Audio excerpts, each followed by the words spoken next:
मान देने के लिए बहुत बहुत धन्यवाद हम दोनों की तरफ से। आपके प्रश्न पे आते हैं। क्रिस्पी रिश्ते, जैसा कि नाम है, रिश्ते भावनाओं की फ़िल्म है, रिश्तों की फ़िल्म है, इमोशंस की फ़िल्म है। क्रिस्पी नाम है क्योंकि यूथ से रिलेट करती है। क्रिस्पी एक ऐसा वर्ड है जिसके अंदर चटकारापन है, थोड़ा थोड़ा खट्टा थोड़ा मीठा, तो और दोनों एक दूसरे के पूरक हैं। रिश्तों का ताना बाना म्यूज़िक के माध्यम से पहली बार शायद किसी फ़िल्म में इस तरह से बुना गया, ऐसी हमने कोशिश की है। 15 गानों को लेकर के इस फ़िल्म को बनाया है। और आपने कहा कि हर तरह के इमोशन इसमें दिखाई दे रहे हैं, बिल्कुल सही है। जैसा कि हमारे जीवन में हर रिश्ते में हम हर तरह के इमोशंस को महसूस करते हैं, एक्सपीरियंस करते हैं, वहीं हमारी ही ज़िंदगी से उसके इर्द गिर्द से उठा के इस कहानी को बनाया है और ये आपके सामने है, क्रिस्पी रिश्ते। सागर सर, कहा गया कि लव स्टोरी है, ये लव स्टोरी मैरिज के बाद की लव स्टोरी है, तो ये कॉन्सेप्ट कैसे आया आपके? देखिए, इस फिल्म का सबसे बड़ा मैसेज ये है कि जब दो लोगों में शादी होती है तो वो दो परिवारों में शादी होती है। आज जिस तरह से डिवोर्स का कल्चर बढ़ रहा है, मैं व्यक्तिगत रूप से मानता हूँ कि ये सही नहीं है। कोई नहीं चाहता कि उसका घर टूटे, उसका घर बिखरे। कोई माँ नहीं चाहती कि उसकी बेटी की शादी हो तो वो अपने ससुराल में जाके किसी भी प्रकार की कष्ट का अनुभव करे। हर माँ ये चाहती है कि उसका ससुराल में उसका बेटी प्यार से सुखी रहे, कभी उसका घर ना टूटे। तो यही मैंने इस कहानी के अंदर दिखाया है कि परिवार की वैल्यू क्या होती है, रिश्तों की अहमियत क्या होती है, एक होके जीने की अहमियत क्या होती है। तो वो शादी के बाद ही हम जो जीवन में देखते हैं वही कहानी है।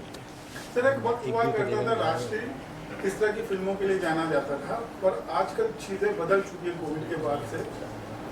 तो आपको लगता है इस तरह की जो यंग जनरेशन है इस तरह की फिल्मों को पसंद करेंगी? क्योंकि आज की जो जनरेशन है, मुझे नहीं लगता कि लॉन्ग टर्म रिलेशन में विश्वास रखती है। तो कैसे रिलेट कर पाएगी आज की जनरेशन इस तरह की फिल्मों को? आप देखेंगे तो आजकल एनिमल जैसी फिल्में चलती है जो फुल ऑन एक्शन होती है। आपको लगता है इस तरह की ऑडियंस आज मौजूद है सिनेमा देखने के लिए? जब तक धरती पे इंसान का वजूद है, प्रेम, प्यार, प्रेम जो एक इमोशन होता है वो कभी नहीं हट सकता। और हम किसी एक पर्टिकुलर इमोशन की बात नहीं कर रहे हैं। वो प्रेम माँ और बेटी के बीच में होता है, पिता और पुत्र के बीच में होता है, भाई भाई के बीच में होता है, पति पत्नी के बीच होता है, बहन भाई के बीच में होता है। तो प्रेम का वजूद कभी ख़त्म नहीं हो सकता, उसकी अहमियत कभी ख़त्म नहीं हो सकती। इस कम से कम कॉन्सेप्ट को कभी भी कोई टक्कर नहीं दे सकता। ये हमेशा हमेशा वर्क करेगा जब तक आपकी कहानी ऑडियंस से रिलेट करने की क्षमता रखती है, उनके अंदर वो जज्बात जगाने की क्षमता रखती है, उस कहानी को वो अपनी ज़िंदगी में कहीं ना कहीं देखने की वो रखते हैं, वो वर्क करेगा। वो ये फिल्म की शूटिंग का प्रोड्यूसर से पूछना चाहूँगा कि ये क्या देख के आपने फिल्म को बैक किया, आपको क्या इसमें प्लस पॉइंट दिखे? देखो, फिल्म मेकिंग क्या होता था ये मुझे नहीं मालूम था जब हम मुंबई आए थे। 2018 में मुंबई आए और उससे पहले मुंबई आया भी नहीं था। तो अगर ये पूछो कि इस कहानी में आपने क्या देखा, तो कहानी तो हम बहुत बाद में देख पाए थे, कहानी पढ़े भी नहीं थे। जब जगत जी ने मुझे कॉल किया था तो मैं अपने होम टाउन मुजफ्फरपुर, बिहार का एक छोटा सा शहर है मुजफ्फरपुर, वहाँ था। मेरे एक दोस्त हैं जो मुझे मुंबई फिल्म इंडस्ट्री में लेके आए, आशीष नाम है उनका, अभी वो भी हमारे साथ यहाँ अवेलेबल हैं। तो हम दोनों, इन्होंने जब कॉल किया था तो उस समय सिर्फ इनकी बातों में जो कॉन्फिडेंस दिखा था, और मुझे मेरा बचपन का सपना था कि मुझे जाना है मुंबई, फिल्म इंडस्ट्री में जाना है। तो जो इनकी सच्चाई थी, ऑनेस्टी थी, बस वही खींच कर लाया था। और उसके बाद अपनी इसी फिल्म से हम फिल्म की मेकिंग या फिल्म की शूटिंग कैसे होती है ना, फिल्में बनती कैसी है, क्या होता है उसके अंदर, कैसे कहानी लिखी जाती है, क्या इक्विपमेंट्स होता है, कितने टेक्निकल लोग होते हैं, इस हर चीज़ की जानकारी मुझे इस फिल्म की शूटिंग को देखकर ही पता चलता है। और सर, किसका आइडिया था कि जगत जी ही ये किरदार प्ले करेंगे? क्योंकि राइटर डायरेक्टर तो है ही, हाँ, लेकिन साथ में एक जिम्मेदारी लंबी जर्नी थी इनकी। प्रकाश झा जी के साथ भी रहे और भी लोगों के साथ इन्होंने काफ़ी दिनों से इंडस्ट्री में काम कर रहे थे। तो आप लोग तो शायद बेहतर समझ सकते हैं कि अगर कोई एक्टर बनने आया हुआ है किसी छोटे शहर से और उसका कोई फिल्मी बैकग्राउंड नहीं है, तो उसकी चाहत होती है कि हम एज एन लीड एक्टर अच्छी फिल्म करें। और यहाँ जो स्ट्रगल है एक नन फिल्मी आदमी के लिए, वो ये फेस कर ही रहे थे। तो इन्होंने अपनी एक कहानी अपनी ज़िंदगी को देखते हुए, अपने स्ट्रगल को देखते हुए लिखा। और इनका खुद का भी चॉइस था और मुझे भी, क्योंकि मुझे तो एक तो नॉलेज भी नहीं था, दूसरा इनका जो कॉन्फिडेंस था। तो मुझे ऐसा लगा कि देखो हम भी नए हैं, तो अगर हम इनको कहें कि हम आपको लॉन्च कर रहे हैं, तो ये भी कह सकते थे कि प्रोड्यूसर को तो मैं ही लॉन्च कर रहा हूँ। तो हमारा बस इनके ऊपर जो भरोसा था ना, और हम नए तो नए के साथ ही चलना मुझे अच्छा लगा। और दूसरी बात, मैं एज एन एक्टर काफ़ी सालों से काम कर रहा था, और मेरा मानना ये है कि ये क्रिएटिव पर्सन के ऊपर जो अपन टैग लगा देते हैं कि नहीं ये राइटर है, ये डायरेक्टर है, ये एक्टर है, मुझे लगता है कि ये सब एक दूसरे के रूपक हैं, एक दूसरे के साथ हैंड इन ग्लव से लोग काम करते हैं। और मेरे लिए बहुत लंबे समय से एज एन एक्टर के साथ साथ में मैं जो फिल्में मैंने की है उसमें मैं हमेशा एक रुचि रखता था कि मेरे शॉट्स के बाद में हमेशा डायरेक्शन डिपार्टमेंट के इर्द गिर्द में रहता था, कैमरा डिपार्टमेंट के इर्द गिर्द रहता था। तो वो जो टेक्निकलिटीज़ है वो मैं लगातार सीखता चला जा रहा था। पर जैसा कि इन्होंने कहा कि मेरा जो सपना था वो मुझे पूरा होता नहीं दिखाई दे रहा था, तो मैंने अपनी खुद की कहानी लिखी। एक शॉर्ट फिल्म बनाने का पहले सोचा, उसमें एक गाना ऐड किया तो वो थोड़ी और बढ़ गई, 2 गाने आए तो और बढ़ गई। सागर जी मिल गए, सागर जी मेरे साथ थे, इनका पूरा कॉन्फिडेंस, इनका भरोसा इस प्रोजेक्ट में था, मुझ में था, और हम दोनों ने इसको एक्चुअल में प्रॉपर एक फीचर फिल्म के रूप में इसको डेवलप किया। क्योंकि कहानी मेरी ही लिखी हुई थी तो मेरे लिए उसको समझना, उसको डायरेक्ट करना आसान था। मुश्किल काम है, लेकिन अच्छी टीम हो, अच्छा इंफ्रास्ट्रक्चर हो और अच्छा प्रोड्यूसर आपके साथ में जो आप पे भरोसा करता हो, तो मुझे लगता है कि ये संभव है। पहले भी बहुत लोगों ने किया है, गुरुदत्त साहब ने किया है, राज कपूर साहब ने किया है, तो आपने अपने इनके जावेद साहब के बेटे फरहान साहब करते हैं, बहुत अच्छे से करते हैं, तो क्यों नहीं कर सकते? आपको एक अच्छी टीम अगर मिले तो आप कर सकते हैं। मैं आगे भी करना चाहूँगा। इसका जवाब मैं देना बस शुरू में ही मैंने बोला ना कि एक नया फिल्म प्रोड्यूसर था जो मुंबई आया ही नहीं था। फिल्म बनाना तो बहुत दूर की बात थी, सपना ही था हमारे लिए, और ये तो थे ही यहाँ स्ट्रगल कर रहे थे। तो जब कोई 2 नए लोग आते हैं ना, तो आपको लगता है कि इस इंडस्ट्री में कोई उसका हाथ पकड़ लेता होगा बड़ा आसानी से? नहीं पकड़ता होगा ना। तो बस वो इसलिए लंबा समय लगा कि हम अपने आप को उस लेवल पे ला रहे थे, उस तरीके से हम अपने कंटेंट के ऊपर काम करते। क्योंकि जब हम लोग फिल्म बनाने का, जब हम आए थे मुंबई, गाना हमारा बन रहा था, सिंगर हमारे 15 गाने हैं और सारे बॉलीवुड के बहुत ही अच्छे सिंगर ने आवाज़ दिया है हमारी फिल्म के अंदर। श्रेया घोषाल जी, जुबिन नौटियाल, मोहित चौहान, पवन के हमको तो याद आ गया, इतनी बार बोल चुका हूँ। ठीक है, तो एक्टर के लिए भी हम लोग स्ट्रगल कर रहे थे। आपको नहीं लगता सर 15 गाने बहुत ज़्यादा नहीं है? आप कल आजकल की जो फिल्में हैं उसमें बहुत कम गाने होते हैं। सर राजश्री की फिल्मों में ज़्यादा गाने हुआ करते थे, जैसे हम आपके हैं कौन वगैरह में 8-9 गाने भी सब बहुत लगा। देखिए, ये एक इमोशन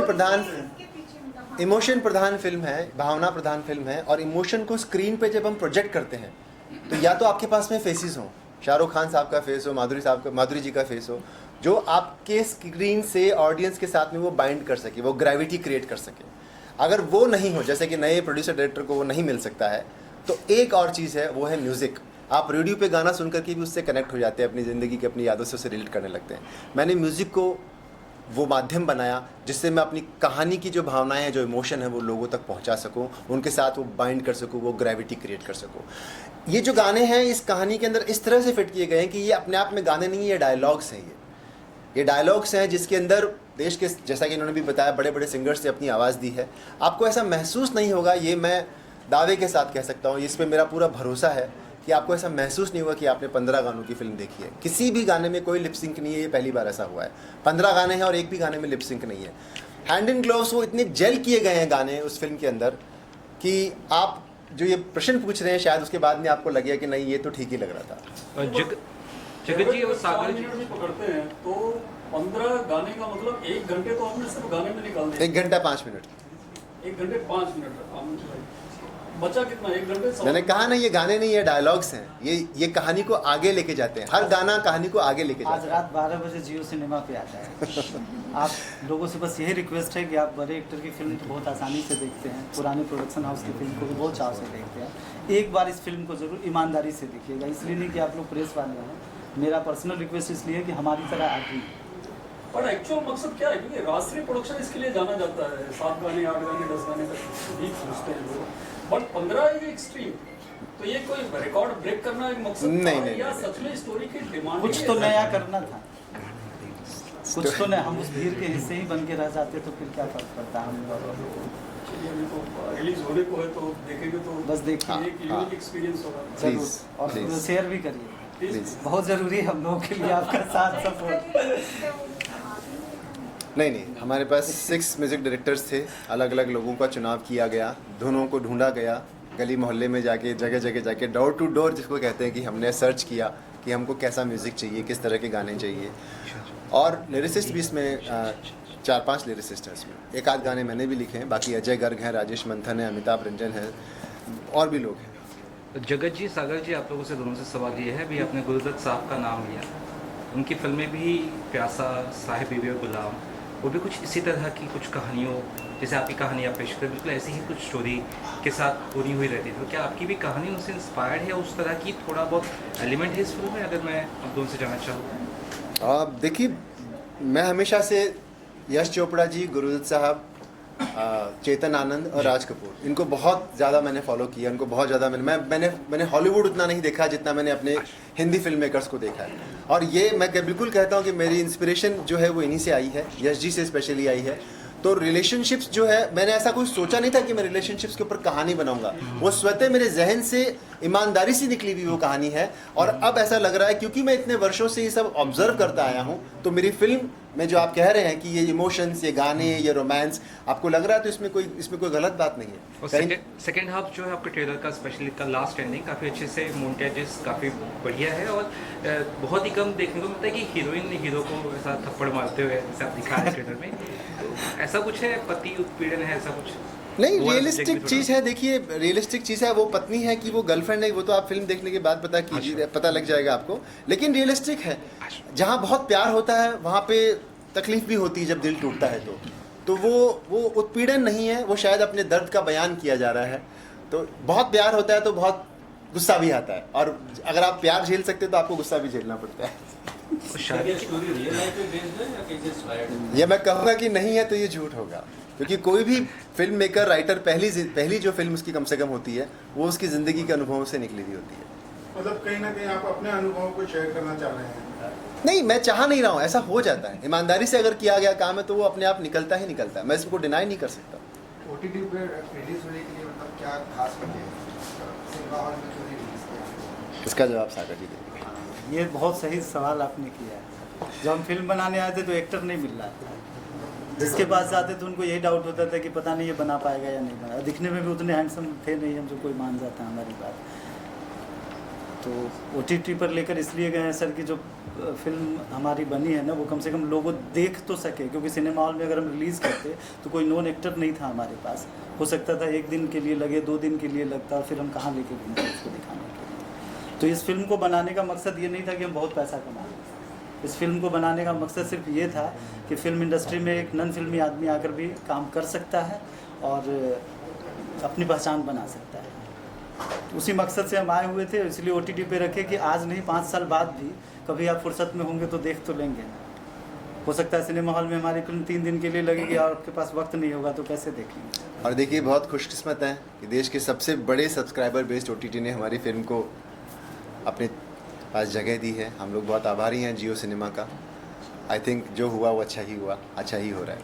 वुमेन्स के लिए कोई खास मैसेज है इस फिल्म के? जी, औरतों के लिए कोई खास मैसेज है इस फिल्म में? बिल्कुल। अपने घर को कैसे एक लड़की शादी के बाद में किसी भी हालत में टूटने नहीं देती, वही हमने इस फिल्म में दिखाया है कि संगठन में ही शक्ति है, एकता में ही प्रेम है, उसको टूटने नहीं देना। हमारी जो कल्चर, हमारी वैल्यूज़ हैं, हमारे भारतीय संस्कृति की, वो इस फिल्म में दिखाई देगी। हर औरत इस फिल्म की जो एक्ट्रेस है अंजलि, उसमें अपनी बेटी को देखेगी। हर अंजलि इस फिल्म के जो एक्टर हैं करण, उसमें अपने पति को देखेंगे। हर करण इस फिल्म की जो हीरोइन अंजलि, उसमें अपनी पत्नी को देखे। तो ये रिलेशनशिप्स जो है वो रिलेट करेंगे, ना सिर्फ औरतें बल्कि हर वो व्यक्ति जो देख रहा है। आप एक पिता हैं, आपकी बेटी होगी, ससुराल में होगी, आप उस चीज़ से रिलेट कर पाएंगे। और आजकल से जो बढ़ते हुए डाइवोर्स रेट्स है, क्या उस पर भी कहीं ना कहीं फिल्म चोट पहुंचाएगी या एक अच्छा मैसेज देगी? चोट तो किसी को नहीं पहुंचा सकते क्योंकि ये एक बहुत ही व्यक्तिगत मामला है, बट मैसेज अपनी बात को रख सकते हैं। मैंने कहा ना, व्यक्तिगत रूप से मैं ये समझता हूँ कि डिवोर्स जो होते हैं वो बड़े दुखदाई होते हैं। किसी को भी डिवोर्स लेकर के ऐसा नहीं कोई शादी सोच के करता कि मैं डिवोर्स लूँगा। वो बड़ा तकलीफ वाला एक हिस्सा होता है जीवन का, जो जिस पे भी बीतती वो जानते हैं। मुझे लगता है कि इस तकलीफ़ को मैंने इस फिल्म के जरिए बयां किया है और मैंने वकालत की है इस बात की कि हाँ, संगठन में ही शक्ति है, प्रेम और साथ जो है उससे अच्छा कुछ और हो नहीं सकता। सर, ये नाम का आइडिया आपको कहाँ से आया? रिश्ते की जगह एक आ चुकी है। जी, ये रिलेशनशिप्स की कहानी है, तो रिश्ते तो होना ही था। और क्योंकि यूथ को रिलेट करती है और क्रिस्पी वर्ड जो है उसके अंदर वो चटपटापन है, वो नमकीन है, वो थोड़ा मीठा है, तो क्रिस्पी और रिश्ते एक दूसरे के पूरक भी हैं, एक दूसरे के साथ तालमेल बड़ा अच्छा बिठाते हैं, इसलिए क्रिस्पी रिश्ते नाम। इसमें कुछ न्यूरोलॉजी है, के लगाया आपने क्रिस्पी में समथिंग या हाँ जी सागर जी बताइए। हाँ, थोड़ा बहुत मानते हैं हम इन सब चीज़ों को, न्यूमरोलॉजी को मानते हैं, तो इस वजह से के लगाया। मैंने ही सजेस्ट किया था इनको, सी था, मैं तो सी लेके चला था। चल रहे थे, बट हमने के लगाया। एकता जी भी एक जमाने में के ही फॉलो हो रहे थे।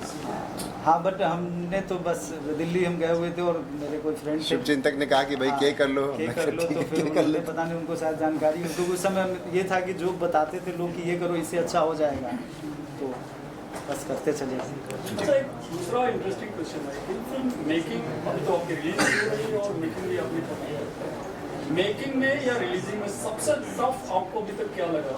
फिल्म बना लेना या उसको रिलीज करना? रिलीज करना सबसे टफ। देखिए ये सवाल किससे किया जा रहा है ये डिपेंड करता है। अगर आप प्रोड्यूसर से करेंगे तो वो कहेगा कि रिलीज करना है, लेकिन आप डायरेक्टर को कहेंगे तो वो कहेगा नहीं भाई मेकिंग अच्छी होनी चाहिए, मेकिंग बड़ी मुश्किल होती है, मेकिंग बहुत सावधानी से करनी पड़ती है। मुश्किल है, लेकिन वो मुश्किल को पार किया जा सकता है। रिलीज एक ऐसा सब्जेक्ट है ना जो अपने आप में अजीब सा उलझन है वहाँ पर, क्योंकि मेकिंग में आप पूरा पैसा लगाते हैं और उस पैसे का रिकवरी होना बहुत ज़रूरी है। अगर ये OTT का ऑप्शन नहीं आया होता जी, तो आप रिलीजिंग या इंडियन सिनेमा को कहाँ देखते हैं फिर छोटे प्रोड्यूसर के लिए?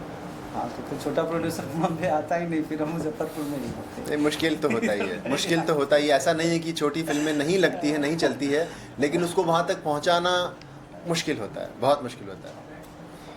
सर, ये फिल्म कितने दिनों में बनी है और लोकेशन क्या है? एक्चुअल में 54 डेज़ की शूटिंग है। लोकेशन जयपुर है, कर्नाटका है, मुंबई है। Thank you, thank you, thank you, thank you, all the best. Thank you.